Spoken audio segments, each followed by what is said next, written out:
മത്തായി എഴുതിയ സുവിശേഷം 28-ാം അധ്യായം. ശബത്ത് കഴിഞ്ഞ് ആഴ്ചവട്ടത്തിൻ്റെ 1-ാം ദിവസം വെളുക്കുമ്പോൾ മഗ്ദലക്കാരത്തി മറിയയും മറ്റേ മറിയയും കല്ലറ കാണുവാൻ ചെന്നു. പെട്ടെന്ന് വലിയൊരു ഭൂകമ്പമുണ്ടായി. കർത്താവിൻ്റെ ദൂതൻ സ്വർഗത്തിൽ നിന്നിറങ്ങി വന്ന് കല്ല് ഉരുട്ടി നീക്കി അതിന്മേൽ ഇരുന്നിരുന്നു.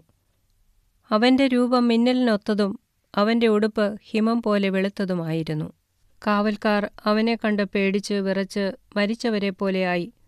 ദൂതൻ സ്ത്രീകളോട്, ഭയപ്പെടേണ്ട, ക്രൂശിക്കപ്പെട്ട യേശുവിനെ നിങ്ങൾ അന്വേഷിക്കുന്നു എന്ന് ഞാൻ അറിയുന്നു.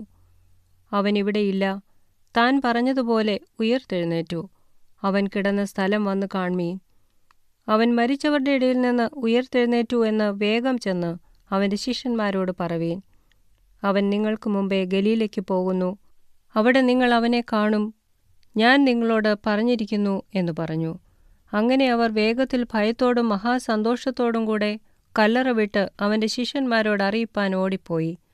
എന്നാൽ യേശു അവരെ എതിരേറ്റ്, നിങ്ങൾക്ക് വന്ദനം എന്ന് പറഞ്ഞു. അവർ അടുത്തു ചെന്ന് അവൻ്റെ കാൽ പിടിച്ച് അവനെ നമസ്കരിച്ചു. യേശു അവരോട്, ഭയപ്പെടേണ്ട, നിങ്ങൾ പോയി എൻ്റെ സഹോദരന്മാരോട് ഗലീലയ്ക്ക് പോകുവാൻ പറവീൻ. അവിടെ അവർ എന്നെ കാണും എന്ന് പറഞ്ഞു. അവർ പോകുമ്പോൾ കാവൽക്കൂട്ടത്തിൽ ചിലർ നഗരത്തിൽ ചെന്ന് സംഭവിച്ചതെല്ലാം മഹാപുരോഹിതന്മാരോട് അറിയിച്ചു. അവർ ഒന്നിച്ചുകൂടി മൂപ്പന്മാരുമായി ആലോചന കഴിച്ചിട്ട് പടയാളികൾക്ക് വേണ്ടുവോളം പണം കൊടുത്തു. അവൻ്റെ ശിഷ്യന്മാർ രാത്രിയിൽ വന്ന്, ഞങ്ങൾ ഉറങ്ങുമ്പോൾ അവനെ കട്ടുകൊണ്ടുപോയി എന്ന് പറവീൻ. വസ്തുത നാടുവാഴിയുടെ സന്നിധാനത്തിൽ എത്തി. എങ്കിലോ ഞങ്ങൾ അവനെ സമ്മതിപ്പിച്ചു നിങ്ങളെ നിർഭയരാക്കിക്കൊള്ളാം എന്ന് പറഞ്ഞു.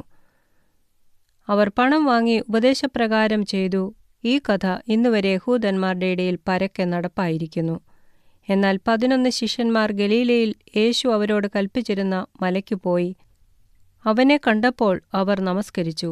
ചിലരോ സംശയിച്ചു.